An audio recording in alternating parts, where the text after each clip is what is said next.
എല്ലാവർക്കും നമസ്കാരം. Mind body കെയറിലേക്ക് ഏവർക്കും ഒരിക്കൽ കൂടി സ്വാഗതം. ഞാൻ ഡോക്ടർ സീത. എന്റെ കൂടെ ഇവിടെ ഉള്ളത് മേരിയും ജോസഫുമാണ്. ഇവരുടെ കല്യാണം കഴിഞ്ഞ് 5 വർഷത്തിനൊടുവിൽ ഇപ്പോഴാണ് ഇവർക്ക് ആ ഒരു മാരേജ് കൺസുമേറ്റ് ചെയ്യാൻ പറ്റിയത്. മേരിക്ക് വജാനിസ്മസ് എന്നൊരു അവസ്ഥയായിരുന്നു. അപ്പോൾ അതിനുവേണ്ടി അവർ ഇവിടെ വന്നതിനെ കുറിച്ചും അവർ വരുന്നതിന് മുൻപ് ഈ ഒരു 5 വർഷത്തോളം അവർ നേരിട്ട ആ ഒരു സ്ട്രഗിൾസിനെ കുറിച്ചും ഇവിടെ വന്നതിന് ശേഷം എങ്ങനെയാണ് സക്സസ്ഫുൾ ആയിട്ട് അവർ ഇപ്പോൾ തിരിച്ചു പോകുന്നത് എന്നതിനെ കുറിച്ചും എല്ലാം അവർക്ക് നിങ്ങളോട് പറയാൻ അതിയായ താല്പര്യമുണ്ട്, അവയർനെസ് ക്രിയേറ്റ് ചെയ്യാൻ വേണ്ടി. അപ്പോൾ over to you Mary and Joseph. എല്ലാവർക്കും നമസ്കാരം. ഞാൻ ജോസഫ്. എന്റെ പേര് മേരി. ഞങ്ങൾ കല്യാണം കഴിഞ്ഞിട്ട് ഇപ്പോൾ 5 വർഷം കഴിഞ്ഞു. ഈ 5 വർഷത്തിന് ശേഷമാണ് ഞങ്ങൾ ഇവിടെ ഈ 15 ദിവസം അഡ്മിഷൻ എടുത്തുള്ള ട്രീറ്റ്മെന്റിന് വേണ്ടി വരുന്നത്. വജൈനസ്മിസ് എന്ന അവസ്ഥ ഞങ്ങൾ സക്സസ്ഫുൾ ആയി പറ്റുന്നുണ്ട്. ഞങ്ങൾ 2 കൊല്ലം മുന്നേ ഇവിടെ ഒരു ട്രീറ്റ്മെന്റ് എടുത്തതാണ്. പക്ഷെ അന്ന് ട്രീറ്റ്മെന്റ് ഇതുപോലെ ബാച്ച് വൈസ് ആയിട്ടല്ല, ഇവിടെ സ്റ്റേ ചെയ്യില്ലായിരുന്നു. വരിക, നമ്മൾ വീട്ടിൽ നിന്ന് വരിക, എക്സസൈസ് ഒക്കെ പഠിപ്പിച്ചു തരിക. 5 സെഷൻ ആയിട്ടായിരുന്നു. അങ്ങനെ ഞങ്ങളത് 2-3 സെഷൻസ് കംപ്ലീറ്റ് ചെയ്തു. പക്ഷെ ഞാൻ ജോലിയും എല്ലാം കൊണ്ടും നമുക്ക് മാം പറയുന്ന പോലെ തന്നെ അത് ഫോളോ ചെയ്യാൻ പറ്റുന്നില്ല.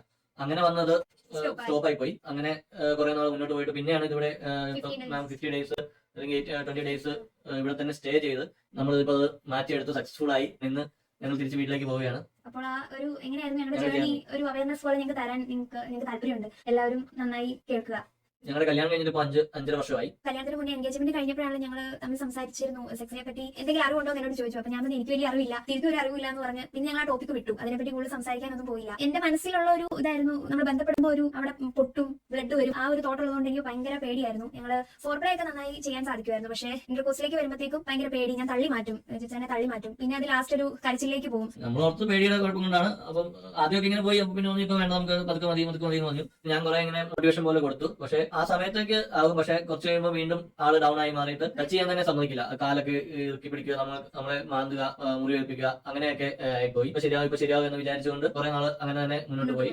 വീട്ടിലൊന്നും ഞങ്ങൾ ഇത് അവതരിപ്പിച്ചില്ല. എങ്ങനെ അവരെ എടുക്കും എന്ന് അറിയില്ല. ഇതിപ്പോ ഞങ്ങൾക്ക് തന്നെ എങ്ങനെയാണ് ആരോടെങ്കിലും പറയേണ്ടതെന്നും ഞങ്ങൾക്ക് ഒരു ഐഡിയ ഇല്ലായിരുന്നു. 1.5 വർഷത്തോളം അങ്ങനെ പോയി. ഞാൻ ഓർത്തു മനസ്സിന്റെ വല്ല പ്രശ്നമാണോ, സൈക്കാട്രി ഡോക്ടറെ കാണണോ എന്നൊക്കെ വിചാരിച്ചു. പക്ഷെ അങ്ങനെ വിചാരിച്ചിട്ട് ഞാൻ ഓർത്തു കൊണ്ട് കാണിച്ചു കഴിഞ്ഞാൽ ഇനി സൈക്കാട്രി എന്നൊക്കെ പറയുമ്പോൾ ആരെങ്കിലും കേട്ടാൽ എന്ത് വിചാരിക്കും, ഇവർക്ക് പിന്നെ ടെൻഷൻ ആവുമോ എന്നൊക്കെ ഓർത്ത് അങ്ങനെ സൈക്കാട്രി ഡോക്ടറെയും കണ്ടില്ല, ആരെയും കണ്ടില്ല. ഇത് ഓട്ടോമാറ്റിക്കലി ശരിയാവും എന്നുള്ള വിശ്വാസം ഞങ്ങൾ രണ്ടുപേരും മുന്നോട്ട് പോയി. ആ സമയത്തൊക്കെ ഫോർപ്ലേ ഒക്കെ ചെയ്യുന്നുണ്ട്. പക്ഷെ ആദ്യത്തെ പോലെ ആകുന്നില്ല. ഞങ്ങൾ പതുക്കെ അതിന്റെ ആ ഒരു എൻജോയ്മെന്റ് കുറഞ്ഞു, സമയം കുറഞ്ഞു.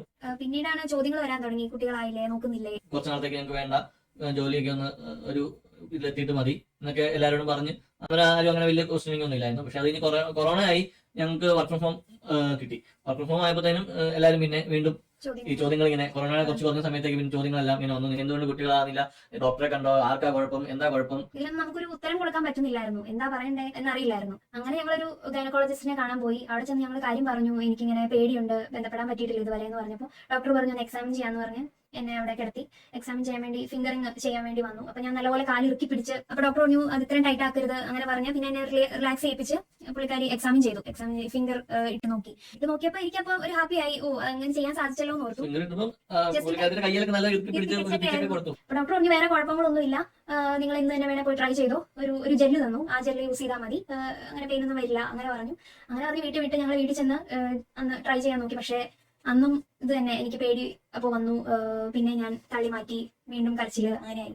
അത് കഴിഞ്ഞ് ഞങ്ങൾ 2-3 ദിവസത്തേക്ക് അങ്ങനെയൊക്കെ നോക്കി. പക്ഷെ അന്നേരം ഒന്നും സമ്മതിക്കുന്നില്ല. ഈ സെയിം അവസ്ഥ തന്നെയാണ്. ഞങ്ങൾ പിന്നെ അത് വിട്ടു. പിന്നെ പഴയ പോലെ ആയി. കുറെ നാൾ അങ്ങനെ മുന്നോട്ട് പോയി.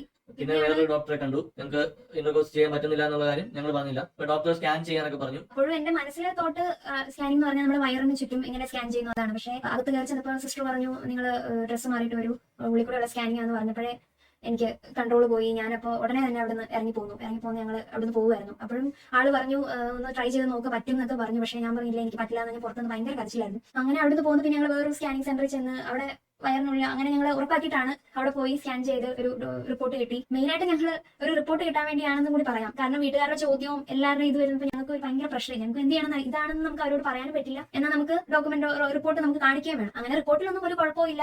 അങ്ങനെ ഞങ്ങൾ 2-3 മാസം ഇങ്ങനെ ഡോക്ടറെ കണ്ടു, ഇതുപോലെ സ്കാനിങ് ഫോളിക്കുലർ സ്റ്റഡി അങ്ങനെയൊക്കെ ചെയ്തു. പക്ഷെ അതിലൊന്നും ഒരു കുഴപ്പമില്ല. അപ്പോഴും വീട്ടുകാർ ചോദിക്കുന്നു നിങ്ങൾക്ക് വേറെ കുഴപ്പമൊന്നും ഇല്ലെങ്കിൽ പിന്നെ എന്താ, ഞങ്ങൾ പറഞ്ഞു സമയമായിട്ടില്ലായിരിക്കും. അപ്പൊ അവര് പറഞ്ഞു ഡോക്ടറിന്റെ കുഴപ്പമായിരിക്കും, അങ്ങനെയാണോ ഇങ്ങനെയാണോ എന്നൊക്കെ പറഞ്ഞ ഭയങ്കര ഇത്.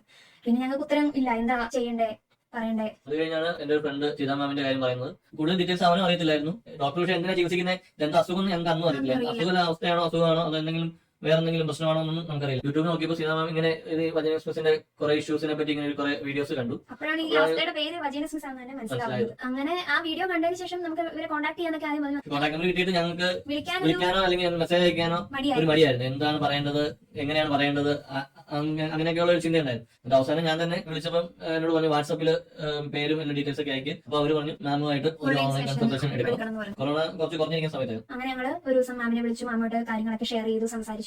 അപ്പൊ മാം പറഞ്ഞു ഇത് നിങ്ങൾക്ക് മാത്രമുള്ള ഒരു അവസ്ഥയല്ല, കുറെ പേര് ഇതിലൂടെ കടന്നു പോകുന്നുണ്ട്, അപ്പൊ ഒന്നുകൊണ്ട് പേടിക്കണ്ട, ഇതൊക്കെ മാറ്റിയെടുക്കാവുന്നേ ഉള്ളൂ എന്നൊക്കെ പറഞ്ഞപ്പം അത് കേട്ടപ്പോഴാണ് നമുക്കൊരു ആശ്വാസമായത്. രണ്ടെണ്ണം ആദ്യം ഓൺലൈൻ കൺസൾട്ടേഷൻ എടുത്തു. അത് മൂന്നാമത് ഞങ്ങൾ വന്നു. ഇവിടെ വന്ന് നമുക്കന്ന് കുറച്ച് എക്സസൈസും അങ്ങനെയൊക്കെ പറഞ്ഞു തന്നു. അത് നമ്മൾ വീട്ടിൽ പോയി ഡെയിലി ചെയ്യണം അങ്ങനെയൊക്കെ പറഞ്ഞു. അങ്ങനെ ഞങ്ങൾ അതെല്ലാം പഠിച്ചു. ഞങ്ങൾ എന്നെ കൊണ്ട് ചെയ്യിപ്പിച്ചു. എങ്ങനെ എക്സസൈസ് ചെയ്യുന്നതൊക്കെ കാണിച്ചു. മാം തന്നെ കാണിച്ചു തന്നു. സിസ്റ്റേഴ്സ് ഉണ്ടായിരുന്നു, അവർ കാണിച്ചു തന്നിട്ട് ഞങ്ങളത് പഠിച്ചു തന്ന് ഞങ്ങൾ വീട്ടിൽ പോയി.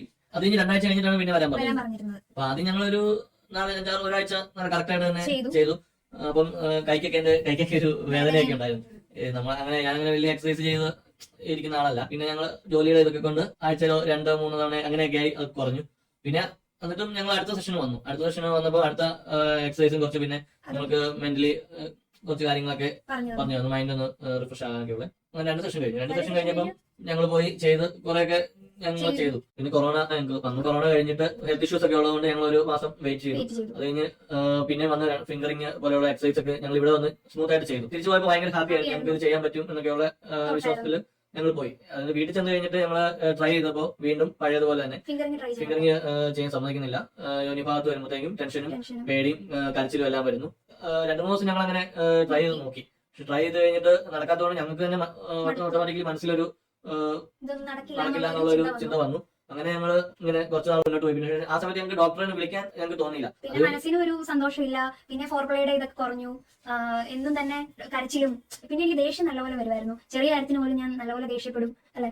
അതെ, ചെറിയ കാര്യത്തിന് വരെ ദേഷ്യമാണ്. എന്ത് ചെയ്താലും തൃപ്തിയില്ലാത്ത രീതിയിൽ എന്തെങ്കിലും കുറ്റങ്ങളോ കുറവുകളോ ഒക്കെ കണ്ടുപിടിച്ചിട്ട് അല്ലെങ്കിൽ അങ്ങനെയൊക്കെ എന്നോടുള്ള ദേഷ്യത്തെക്കാളും കൂടുതൽ പുള്ളിക്കാരത്തിയോടുള്ള ദേഷ്യം വരാൻ തുടങ്ങി. അത് ചിലപ്പം എന്നോട് കാണിക്കും. കൂടുതലും ഞാൻ ആളോടായിരുന്നു ദേഷ്യപ്പെട്ടുകൊണ്ടിരുന്നത്. അല്ലെ? പൊതുവെ ദേഷ്യം കുറവുള്ള ഒരാളാണ് ഞാൻ. പക്ഷെ ഈ ടെൻഷൻ എല്ലാം കാരണം പുള്ളിക്കാർക്ക് താങ്ങാൻ പറ്റുന്നില്ല. ഉറക്കക്കുറവും രാത്രിയൊക്കെ എണീറ്റിരുന്ന കരച്ചിലും അങ്ങനെയൊക്കെ കടന്നുപോയി. പിന്നെ എല്ലാ റിലേറ്റീവ്സിന്റെയും ബന്ധുക്കാരുടെയും ചോദ്യങ്ങളൊക്കെ കേട്ട് പുറത്ത് ഫംഗ്ഷന് പോകാൻ മടിയായി തുടങ്ങി. പിന്നെ കുറച്ച് നാൾ കഴിഞ്ഞ് നമ്മൾ അവിടെ വേറെ ഒരു ഡോക്ടറെ അടുത്ത് പോയിരുന്നു. പക്ഷെ അന്നേരം നമ്മൾ ഡോക്ടറോട് പറഞ്ഞില്ല നമുക്ക് ബന്ധപ്പെടാൻ പറ്റില്ല, അങ്ങനെയൊന്നും പറഞ്ഞില്ല. കുട്ടികളാവുന്നില്ല എന്ന് പറഞ്ഞാൽ പോയത്. ഡോക്ടറെ കണ്ട് അതിലും കുഴപ്പങ്ങളൊന്നുമില്ല. അതിനിടയ്ക്ക് എജുച്ചേന്റെ സെമൻ അനാലിസിസ് അതൊക്കെ ചെയ്തു. അതിലും കുഴപ്പങ്ങളൊന്നുമില്ല. അപ്പൊ വീട്ടുകാരുടെ ചോദ്യം നിങ്ങൾക്ക് വേറെ കുഴപ്പങ്ങളൊന്നും ഇല്ലെങ്കിൽ പിന്നെ എന്തുകൊണ്ട് ഇത് ആവുന്നില്ല? ഒരു ഇതിൽ ഞങ്ങൾ വീട്ടുകാരോട് ഭയങ്കര ഇതായിട്ട് സംസാരിക്കുകയാണ് ചെയ്തു. ഇനി ഞങ്ങളോട് ഒത്തിരി ചോദിക്കരുത്. ഇത് എല്ലാരും കൂടെ ചോദിക്കുമ്പോൾ നമുക്ക് എനിക്കും ഭയങ്കര ടെൻഷനായിരുന്നു. ഇനി എന്ത് ചെയ്യും? കുറഞ്ഞു, ദേഷ്യം കൂടി. ഞാൻ കാരണമാണ് ഇതൊന്നും പറ്റാത്തതിനുള്ള ഒരു. പിന്നെയാണ് നമ്മള് ഇവിടെ അവയർനെസ് വീഡിയോ മാം ഇട്ടത് കണ്ടത്, അജേഷിന്റെ വീഡിയോ കണ്ടത്. അതുവരെ ഞങ്ങൾ ഇങ്ങനെ ഒരു ബാച്ച് വൈസ് മാം എടുക്കുന്നതായിട്ട് ഞങ്ങൾക്ക് അറിയില്ലായിരുന്നു. ഞങ്ങൾ അന്ന് വന്നു കഴിഞ്ഞാൽ ഞങ്ങൾ പിന്നെ കോൺടാക്ട് ചെയ്തിട്ടില്ല. കോൺടാക്ട് ചെയ്യാൻ പേടിയാണ്, എന്ത് മാമിനോട് പറയും എന്നൊക്കെയുള്ള ഒരു ഇതുകൊണ്ട് അത് കോൺടാക്ട് ചെയ്തിട്ടില്ലായിരുന്നു. അപ്പൊ അത് ഞങ്ങൾക്ക് തോന്നലുണ്ടായി നമ്മൾ അവിടെ ചെന്നാല് കുറച്ചും കൂടി മാറ്റം വരും, നമുക്ക് ഇത് ചെയ്യാനുള്ള ഒരു. ഞങ്ങൾ ഓൾറെഡി പോയി വന്നുള്ള ആ കൺസൾട്ടേഷൻ ട്രൈ ചെയ്തിട്ടുള്ള. അപ്പൊ അതിൽ ഞങ്ങൾക്ക് ഒരു ഇതില്ലായിരുന്നു, കോൺഫിഡൻസ് ഇല്ലായിരുന്നു. അപ്പോൾ ഇതാകുമ്പോൾ നമുക്കത് പറ്റും എന്നുള്ളൊരു തോന്നലുണ്ടായിരുന്നു. കൂടാതെ അവയർനെസ് വീഡിയോ കണ്ടപ്പോഴും ഞങ്ങൾക്ക് മനസ്സിലായി എന്താണെങ്കിലും സാധിക്കുമെന്ന്. വീഡിയോ കണ്ടിട്ട് നമ്മൾ കുറെ നാൾ ആലോചിച്ചു. അങ്ങനെ ഞങ്ങൾ മാമിനെ വീണ്ടും വിളിച്ച് ബുക്ക് ചെയ്തു. ഞങ്ങൾക്ക് എന്താണ് ഈ അഡ്മിഷൻ വേണം, ഞങ്ങൾക്ക് 15 ഡേയ്സിലുള്ള ട്രീറ്റ്മെന്റ് വേണം. ഞങ്ങളുടെ അവസ്ഥ നേരത്തെ അറിയാവുന്നതുകൊണ്ട് മാം ആദ്യത്തെ സ്ലോട്ട് തന്നെ ഞങ്ങൾക്ക് തന്നു. പിന്നെ മാം ഇവിടെ നേരത്തെ കംപ്ലീറ്റ് സക്സസ്ഫുൾ ആയ ആൾക്കാരുടെ നമ്പർ അപ്പം അവരോട് വിളിച്ച് സംസാരിച്ചു. അവരോട് വിളിച്ച് സംസാരിച്ചപ്പോൾ നമുക്ക് കുറെ നമുക്ക് ആശ്വാസമായി. എന്താണ് സക്സസ് ആവുമെന്നാണ് അവർ പറഞ്ഞത്. ഒരു കുഴപ്പമില്ല, നിങ്ങൾ ഇങ്ങോട്ട് വന്നാൽ മതി, നല്ല ട്രീറ്റ്മെന്റ് ആണ് വന്നത് എന്നൊക്കെ പറഞ്ഞു. പിന്നെ അന്ന് ഓൺലൈൻ കൺസൾട്ടേഷൻ മാമിന് എടുത്തപ്പോൾ നമ്മുടെ ഒരു അവസ്ഥ ഇപ്പൊ മാമിന് മനസ്സിലായി. അന്ന് സക്സസ് ആയില്ല, അത് കഴിഞ്ഞ് ഇത്ര നാളായി. അപ്പം നമുക്ക് ഓൾറെഡി 2 പേർക്കും ഡിപ്രഷനും സ്ട്രെസ്സും ഒക്കെ ഉണ്ട്. അപ്പം നമ്മുടെ ബോഡിയൊക്കെ എക്സസൈസ് ചെയ്യാത്തതിന്റെ കുറവ് അങ്ങനെയൊക്കെ നമുക്ക് ഉണ്ട്. അപ്പൊ അതിനുവേണ്ടി കുറച്ച് മരുന്നുകളൊക്കെ മാം നേരത്തെ തന്നെ നമുക്ക് തന്നിരുന്നു. നമ്മുടെ സ്ട്രെസ് കുറയ്ക്കാനും ബോഡിയൊക്കെ ഒന്ന് മെയിൻറ്റെയിൻ ചെയ്യാനും കുറച്ച് ഡയറ്റിന്റെ പോലത്തെ കുറച്ച് കാര്യങ്ങളൊക്കെ പറഞ്ഞു തന്നു. അതൊക്കെ ഞങ്ങൾ ഫോളോ ചെയ്തു. മരുന്നൊക്കെ നമുക്ക് ഇവര് ഓൺലൈനായിട്ട് തന്നെ നമുക്ക് അവർ അയച്ചു തരും. ഞങ്ങൾ ഇങ്ങോട്ട് വരുന്നതിന് തലേദിവസം വരെ ഞങ്ങൾക്ക് ഒരു എക്സൈറ്റ്മെന്റ് ആയിരുന്നു. അവിടെ എന്താണ് ഇപ്പൊ ബാച്ച് വൈസ് ആണ്, അപ്പം കുറെ പേര് കാണും. അപ്പൊ അവരുടെ ഇഷ്യൂസ് ഇതൊക്കെ സെയിം ആണോ എന്നൊക്കെയുള്ള ഒരു എക്സൈറ്റ്മെന്റും അവരുമായിട്ടൊക്കെ എങ്ങനെ മിങ്കിൾ ചെയ്യാന്നൊക്കെ ഉള്ള ഒരു ചിന്തയൊക്കെ ആയിട്ട് ഞങ്ങൾ ഇരുന്നു. പക്ഷെ ഇങ്ങോട്ട് വരുന്ന വഴിക്ക് തന്നെ, ഇങ്ങോട്ട് വന്നുകൊണ്ടിരുന്ന സമയത്ത് തന്നെ പിന്നെയും ടെൻഷനായി. അവിടെ വന്നിട്ട് ഇത് നടക്കുമോ എന്നുള്ള ഒരു സംശയമൊക്കെ ആയിട്ട് പുള്ളിക്കാരത്തി വീണ്ടും ഒരു കരച്ചിലും അങ്ങനെയൊക്കെ സങ്കടമൊക്കെ ആകാൻ തുടങ്ങി. തിരിച്ചു പോകാം, നമുക്ക് ഇപ്പൊ വേണ്ട, അടുത്ത പ്രാവശ്യത്തെ സ്ലോട്ടിലേക്ക് നമുക്ക് മാമിനോട് ചോദിക്കാം അങ്ങനെയൊക്കെ പറഞ്ഞു. പക്ഷെ അന്ന് ഞാൻ പറഞ്ഞു അത് പറ്റില്ല, നമ്മളിപ്പം ഇതിനു വേണ്ടി ഇറങ്ങിയതാണ്, നമുക്കിപ്പോ ഈ ഒരു ഓപ്പർച്യൂണിറ്റി ഇപ്പോഴാണ് കിട്ടിയിരിക്കുന്നത്. ഇപ്പൊ ഇത് നമ്മളിപ്പോ മാറ്റിയാൽ വേറെ ആൾക്ക് കിട്ടാനുള്ള ഒരു ഓപ്പർച്യൂണിറ്റി കൂടെയാണ് നമ്മൾ കാരണം ഇത് പോകുന്നത്. അപ്പൊ നമുക്ക് എന്തായാലും നമ്മുടെ ഈ അവസ്ഥ മാറണം, ഇത് തന്നെയാണ് പറ്റിയ ടൈം എന്ന് പറഞ്ഞ് ഞങ്ങൾ ഹോസ്പിറ്റലിലേക്ക് വന്നു. ഹോസ്പിറ്റലിൽ വന്നപ്പോൾ വേറെ കപ്പിൾസും ഉണ്ടായിരുന്നു. അത് കഴിഞ്ഞ് അന്ന് വൈകുന്നേരം മാമിനെ കണ്ടു. മാമിനെ കണ്ടപ്പോൾ തന്നെ നമുക്കൊരു പകുതി ആശ്വാസമായി. പിറ്റേ ദിവസം തൊട്ടാണ് ശരിക്കും സെഷൻ തുടങ്ങിയത്. രാവിലെ മാമുമായിട്ട് ഒരു ഗ്രൂപ്പ് സെഷൻ, എല്ലാ കപ്പിൾസും എല്ലാവരും കൂടെ ഒരു ഗ്രൂപ്പ് സെഷൻ ഉണ്ടായിരുന്നു. അതിൽ തന്നെ നമ്മുടെ പകുതി ആശ്വാസമായി. നമുക്ക് എന്തായാലും ശരിയാകുന്നുള്ള ഒരു കോൺഫിഡൻസ് നമുക്ക് വരുന്നുണ്ടായിരുന്നു. ആ സെഷനിൽ നമുക്ക് നമ്മുടെ സങ്കടങ്ങളെല്ലാം പറയാൻ പറ്റി. അപ്പൊ തന്നെ നമുക്ക് നമ്മുടെ മനസ്സിന്റെ പകുതി ഭാരം കുറഞ്ഞു പോകും. അന്ന് ഞങ്ങൾക്ക് മനസ്സിലായത്. പിന്നെ മറ്റുള്ള കപ്പിൾസിന്റെ എല്ലാവർക്കും ഏകദേശം ഇങ്ങനത്തെ അവസ്ഥ തന്നെയാണ്, ആരോടും പറയാൻ പറ്റാത്ത ഒരവസ്ഥ. ആ അവസ്ഥ മാറണം, അതിനുവേണ്ടിയാണ് ഞങ്ങളിപ്പം ഈ വീഡിയോ തന്നെ ചെയ്യാന്ന് പറഞ്ഞത്.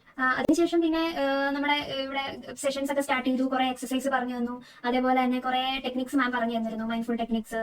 പിന്നെ നമുക്ക് എന്തെങ്കിലും ടെൻഷൻ വന്നാൽ എങ്ങനെ നമുക്ക് അതിനെ ഓവർകം ചെയ്യാം, കുറെ ബ്രീത്തിങ് ടെക്നിക്സ്, അങ്ങനെ കുറെ അധികം ടെക്നിക്സ് നമുക്ക് മാം പറഞ്ഞു തരുന്നത്. അതിന് സ്പെസിന് വേണ്ടി മാത്രമുള്ള ഒരു ട്രീറ്റ്മെന്റ് അല്ല ഇവിടെ നടക്കുന്നത്. എങ്ങനെ നമുക്ക് മെന്റലി സ്ട്രോങ് ആകാം, നല്ല രീതിയിൽ ഫോർപ്ലേ എങ്ങനെ ചെയ്യാം, സെൻസൈഡ് ഫോക്കസ് തെറാപ്പി, ലവ് ലാംഗ്വേജ്, അങ്ങനെയുള്ള കുറെ കാര്യങ്ങൾ മാം നമുക്ക് ഇവിടെ പറഞ്ഞു തരുന്നുണ്ട്. നമുക്കിപ്പോ ഈ ട്രീറ്റ്മെന്റ് കഴിയുമ്പോൾ ഒരു പുതിയൊരു ജീവിതത്തിലേക്ക് നമ്മൾ പോവുകയാണ് ചെയ്യുന്നത്. ഇപ്പൊ രാവിലെ തന്നെ യോഗയുണ്ട്, യോഗയൊക്കെ നല്ല ഒരു റിഫ്രഷ്മെന്റ് നമുക്ക് തരുന്നുണ്ട്. നമുക്ക് എന്ത് സങ്കടങ്ങളുണ്ടെങ്കിലും ആ യോഗ ചെയ്ത് കഴിയുമ്പോഴേ നമ്മള് യോഗയുടെ അവസാനം ഒരു ശവാസനം ഒക്കെ ഉണ്ട്, അതൊക്കെ നല്ല രീതിയിൽ ചെയ്യാൻ പറ്റുന്നു. റിലാക്സ് ചെയ്ത് നമ്മുടെ മനസ്സിനെ ഫ്രഷ് ആയി നമുക്ക് കൊണ്ടുപോകാൻ പറ്റുന്നുണ്ട്. അങ്ങനെ 15 ദിവസം ഇങ്ങനെ ഓരോ ദിവസം ഗ്രൂപ്പ് സെഷൻസ് ഉണ്ട്, അല്ലാതെയുള്ള സെഷൻസ് ഉണ്ട്. നമുക്ക് എന്ത് സങ്കടങ്ങൾ വേണം എപ്പോ വേണേലും അവരെ കോൺടാക്ട് ചെയ്യാം, ഷെയർ ചെയ്യാം. പിന്നെ ഇവിടുത്തെ സ്റ്റാഫ്സ് ഭയങ്കര സപ്പോർട്ടീവ് ആണ്. നമ്മളൊരു കുടുംബത്തിലെ ഒരു വീട് പോലെയാണ് തന്നെയാണ് ഇവിടെ. ഒരു കുടുംബത്തിലെ ആൾക്കാരെ പോലെ തന്നെയാണ് അവർ കണക്കാക്കുന്നത്. നമ്മുടെ സൊസൈറ്റിയിൽ ഇങ്ങനെ ഒരു ഇഷ്യൂ പറയുമ്പോൾ, ഒരു സെക്സ് റിലേറ്റഡ് എന്തെങ്കിലും ഒരു കാര്യം പറയുമ്പോൾ, അയ്യേ അല്ലെങ്കിൽ ഇതെന്താ ഇങ്ങനെ അവനെ കൊണ്ട് കൊള്ളുവരാത്തതുകൊണ്ട്, അല്ലെങ്കിൽ അവളെ കൊണ്ട് കൊള്ളുവരാത്തതുകൊണ്ടാണ്, അങ്ങനെ ഒരു ചിന്തയാണ് നമ്മുടെ സൊസൈറ്റി ഭൂരിഭാഗം. പക്ഷെ ഇവിടെ നമുക്ക് അങ്ങനെ ഒരു മുഖം കറുപ്പിച്ചോ അല്ലെങ്കിൽ ഒരു ഉമാർക്കൊന്ന് കൊള്ളു, അല്ലെങ്കിൽ അതുകൊണ്ടാണ് ഇമാർ ഇവിടെ വന്നിരിക്കുന്നത്, അങ്ങനെയുള്ള ഒരു ഭാവം അവർക്ക് ഇല്ല. നമ്മളോടെല്ലാം നമ്മൾ മക്കളെ പോലെ തന്നെയാണ് എല്ലാവരും സ്നേഹിച്ച് എല്ലാ കാര്യത്തിലും നമ്മുടെ കൂടെ നിന്ന് വളരെ സപ്പോർട്ടീവ് ആയിട്ടുള്ള സ്റ്റാഫ്സും ഡോക്ടർമാരുമാണ് ഇവിടെ ഉള്ളത്. ട്രീറ്റ്മെന്റ് എന്ന് വിചാരിക്കും എല്ലാവരും വിചാരിക്കും ഒരു ഹോസ്പിറ്റൽ റൂമിൽ നമ്മൾ തന്നെ ഇരിക്കുന്ന എക്സസൈസ് ചെയ്യുന്നു അങ്ങനെയാണ്. പക്ഷേ ഇത് അങ്ങനെയല്ല, ഇതൊരു വീട്. എല്ലാവരും ഇവിടെ തന്നെയുണ്ട്, മാമും സാറും എല്ലാം ഇവിടെ തന്നെയാണ് താമസിക്കുന്നത്. ഇത് നമുക്കൊരു ട്രീറ്റ്മെന്റ് ഹോസ്പിറ്റലാണെന്നുള്ള ഒരു ഫീലിംഗ് നമുക്ക് വരുന്നില്ല. നമുക്ക് ജസ്റ്റ് പുറത്തോട്ട് പോകണമെങ്കിൽ പുറത്തോട്ട് പോകാം, അമ്പലത്തിൽ പോകണമെങ്കിൽ അങ്ങനെ പോകാം, എവിടെ വേണമെങ്കിലും നമുക്ക് പോകാം. പക്ഷെ നമ്മുടെ എക്സസൈസ് ഒക്കെ കറക്റ്റ് ആയിട്ട് നമ്മൾ ഫോളോ ചെയ്യണം. ടെൻഷൻ ഇല്ലാതെ തന്നെ നമുക്ക് ട്രീറ്റ്മെന്റ് കംപ്ലീറ്റ് ചെയ്യാൻ പറ്റും. അതുപോലെ ടെൻഷൻ അങ്ങനെ എടുക്കേണ്ട ഒരു അറ്റ്മോസ്ഫിയർ അല്ല ഇവിടെ നമുക്ക് കിട്ടുന്നത്. എന്തെങ്കിലും നമുക്കിപ്പം ടെൻഷൻ ഇല്ലാതെ വന്നാലോ എന്തെങ്കിലും ഇത് വരുവാണെങ്കിലും മാം നമ്മളെ ആശ്വസിപ്പിക്കും. ഭയങ്കര ഒരു ഇതാണ് അത്. മാമിന്റെ ആ വാക്ക് കേട്ട് കഴിയുമ്പോൾ തന്നെ നമുക്ക് പകുതി ആശ്വാസമാകും. അങ്ങനെയായിരുന്നു. പിന്നെ സാറും അതുപോലെ തന്നെയാണ്. സാറിനോട് സംസാരിച്ച് ഭയങ്കര പോസിറ്റീവ് എനർജി നമുക്ക് കിട്ടും. സാറിന്റെ യോഗയൊക്കെ കിടുവാണ്, നല്ലൊരു യോഗ. സാറ് നമുക്ക് വേണ്ടി രാവിലെ 6:15 ആകുമ്പോൾ സാറ് എഴുന്നേറ്റ് വരും, എന്നിട്ട് നമ്മളോട് യോഗ ചെയ്യുന്നു. പിന്നെ ചില ദിവസങ്ങളിൽ ഡാൻസ് ഒക്കെ ആയിരുന്നു. പിന്നെ ഒരു ദിവസം നമ്മള് ടങ് ട്വിസ്റ്റും കടകഥകളും അങ്ങനത്തെ ഒക്കെ ആയിരുന്നു. അപ്പൊ നമുക്കൊരു മടുപ്പോ അല്ലെങ്കിൽ പോകാതിരിക്കാൻ, ഇപ്പൊ രാവിലെ എഴുന്നേറ്റ് പോകാതിരിക്കാനൊന്നുമില്ല. ഞങ്ങൾ എല്ലാവരും 5 മണിയാകുമ്പോൾ ഓട്ടോമാറ്റിക്കലി എല്ലാ ദിവസത്തേക്കും രാവിലെ ഒക്കെ ആകുമ്പോൾ എഴുന്നേറ്റ് കുളിച്ച് 6:15 ആകുമ്പോൾ യോഗയ്ക്ക് പോകും. പിന്നെ അങ്ങനെ നമ്മളെ ഷോപ്പിങ്ങിന് കൊണ്ടുപോകും, ഫുഡ് കഴിക്കാൻ പോയി. പിന്നെ ബീച്ച് തെറാപ്പി ഉണ്ടായിരുന്നു, നല്ലതായിരുന്നു. ഞങ്ങൾ എല്ലാവരും കൂടെ ബീച്ചിൽ പോകും, അവിടെ കുറച്ച് നേരം സ്പെൻഡ് ചെയ്തു. അങ്ങനെ ലേഡീസിനും ജെന്റ്സിനും ബ്യൂട്ടി പാർലർ ഓപ്ഷൻസ് ഉണ്ട്. അതൊക്കെ നല്ല നമ്മുടെ ഒരു മൈൻഡിനെ തന്നെ റിഫ്രഷ് ചെയ്ത് ചെയ്യാൻ പറ്റുന്നുണ്ട്. അതുപോലെ തന്നെ നമുക്ക് മാമിന്റെ ഒപ്പം ഷോപ്പിങ്ങിന് പോകാനും ഒന്നിച്ച് ഫുഡ് കഴിക്കാനുള്ള ഒരു ഭാഗ്യമൊക്കെ ഉണ്ടായി. അതൊക്കെ ഒരു നമ്മുടെ മനസ്സിന് നല്ലൊരു സന്തോഷവും ഒക്കെ തരുന്നതായിരുന്നു. പിന്നെ അത് കഴിഞ്ഞ് ലാസ്റ്റ് ആണ് മാം പറഞ്ഞത് നമ്മുടെ ഇന്റർകോഴ്സിന്റെ ടൈം ആയി. ശരിക്കും നമ്മുടെ ഫസ്റ്റ് നൈറ്റ് എന്ന് പറയാം, അങ്ങനെ പറയാം. ഇതുവരെ കഴിഞ്ഞിട്ടില്ലല്ലോ. ആദ്യം നമ്മൾ ട്രൈ ചെയ്തപ്പോ ആയില്ലായിരുന്നു. ഇത് നടക്കുമോ മനസ്സിലുണ്ട്, ഓട്ടോമാറ്റിക്കലി അത് എന്തായാലും വരും. ചെയ്യാത്ത കാര്യങ്ങൾ ഇത്ര ദിവസം കൊണ്ട് ആയോ എന്നൊരു സംശയം വന്നു. 10-14 ദിവസം കൊണ്ട് ഞങ്ങൾ ഇതിന് കേപ്പബിൾ ആയോ എന്നുള്ളൊരു ഡൗട്ട് ഉണ്ടായിരുന്നു. പക്ഷെ പിറ്റേ ദിവസം ഞങ്ങൾ ട്രൈ ചെയ്ത് നല്ല എൻജോയ് ചെയ്തു. ഞങ്ങൾക്ക് പോലും മനസ്സിലായില്ല ഞങ്ങൾ അത് ചെയ്തെന്നുള്ളത്. ഇത് വേറെ ആരെയും വെച്ച് കാണിക്കാനും പറ്റില്ല, നമ്മൾ രണ്ടും മാത്രമേ ഉള്ളൂ. പുറത്തെ ഞങ്ങൾ രണ്ടും ഭയങ്കര കരച്ചിലായിരുന്നു. രണ്ടുപേരും നല്ലപോലെ കരഞ്ഞു. ഇത്രയും നാൾ സാധിക്കാത്തത് 5 കൊല്ലമായിട്ട് നടക്കാത്തത് അന്ന് നടന്നു. ഭയങ്കര ഹാപ്പി ആയിരുന്നു. തീർത്തു. ചിരിക്കുകയും കരയും എല്ലാം കൂടെ മിക്സ് ആയിരുന്നു. പിന്നെ അത് അപ്പൊ തന്നെ ഞങ്ങള് സാറിനെ മാഡത്തിനൊക്കെ വിളിച്ചു, എല്ലാവരും ഹാപ്പി ആയി. പിന്നെ 2 ദിവസം ഇങ്ങനെ തന്നെ ട്രൈ ചെയ്തോളാൻ മാം പറഞ്ഞു. പല പൊസിഷനൊക്കെ നമുക്ക് പറഞ്ഞു തന്നായിരുന്നു. ഞങ്ങൾ വളരെ ഹാപ്പിയാണ്. ഇവിടെ വരുന്ന എല്ലാവർക്കും ഇത് പറ്റും. അത് ഗ്യാരണ്ടി ഉണ്ട്.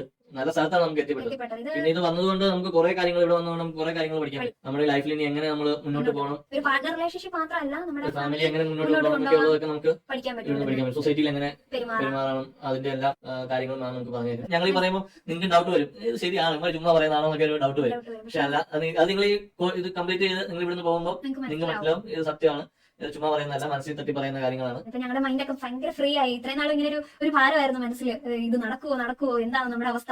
പക്ഷെ ഇപ്പൊ ഞങ്ങള് ഭയങ്കര ഹാപ്പിയാണ്. ഞങ്ങളുടെ ഫേസ് കണ്ടാൽ തന്നെ മനസ്സിലാവും. പിന്നെ ഞങ്ങൾ ഇത് വീട്ടിൽ ഇതുവരെ പറഞ്ഞിട്ടില്ലായിരുന്നു. പക്ഷെ ഞങ്ങൾ ഇനി ചെന്നിട്ട് പറയാൻ തന്നെയാണ് തീരുമാനിച്ചേക്കുന്നത്. എന്തായാലും ഓപ്പൺ ആയിട്ട് ഞങ്ങൾ പറയും.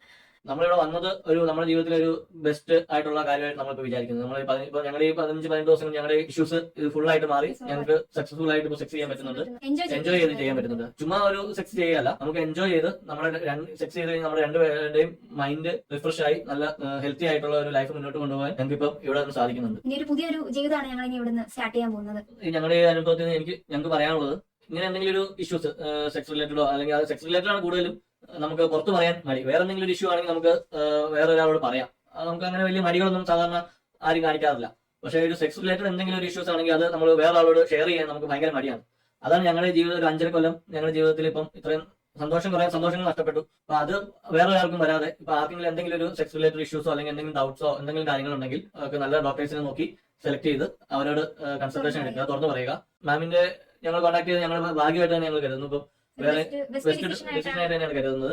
ഞങ്ങൾ വേറെ 2-3 ഡോക്ടേഴ്സിനെ കണ്ടായിരുന്നു. പക്ഷെ അവരൊക്കെ നമുക്കൊരു ജെല്ല് യൂസ് ചെയ്തിട്ട് നിങ്ങൾ ട്രൈ ചെയ്യൂ എന്ന് മാത്രമാണ് പറയുന്നത്. ഇങ്ങനെ ഒരു ഇഷ്യൂ ആണോ അല്ലെങ്കിൽ ഇങ്ങനെ ഇത് ട്രീറ്റ് ചെയ്ത് എടുക്കാം, അവർക്ക് പറ്റിയില്ലെങ്കിൽ അവർ വേറെ ആൾ നമുക്ക് സജസ്റ്റ് പോലും ചെയ്തു തരുന്നില്ല. അപ്പം അങ്ങനെ അല്ലാതെ നല്ലൊരു സ്ഥലത്ത് എവിടെയെങ്കിലും നിങ്ങൾക്ക് പറ്റുന്ന പോലെ ചെയ്ത് നിങ്ങൾ ഇത് മാറ്റാൻ ശ്രമിക്കുക. മനസ്സിലിരുന്നാൽ നമ്മളത് മനസ്സിൽ കൊണ്ട് കാണുന്നു നമ്മുടെ ജീവിതം തന്നെയാണ് സ്പോയിൽ ചെയ്യാൻ പോകുന്നത്. അത് ചെയ്യാതെ നിങ്ങൾ തുറന്നു പറഞ്ഞ് നിങ്ങൾ ട്രീറ്റ് ചെയ്യുക. ഇപ്പൊ കല്യാണം കഴിഞ്ഞ കപ്പിൾസിനോടാണ് നമ്മൾ സംസാരിക്കുമ്പോൾ വിശേഷമായില്ലേ അങ്ങനെ ആയില്ലേ എന്ന് ചോദിക്കുന്നതിന് പകരം നിങ്ങളുടെ ലൈഫ് ഓക്കെ അല്ലേ എന്നൊരു ചോദ്യം കൂടെ നിങ്ങൾ ചോദിക്കുക. അപ്പോൾ അവർക്ക് നമ്മളോട് തുറന്നു പറയാനുള്ള ഒരു ഇതും കൂടെ വരും. അപ്പൊ ഞങ്ങൾ ഞങ്ങളുടെ അവസ്ഥകളും ഞങ്ങൾ കടന്നു വന്ന സാഹചര്യങ്ങളൊക്കെ നിങ്ങളോട് ഷെയർ ചെയ്തു.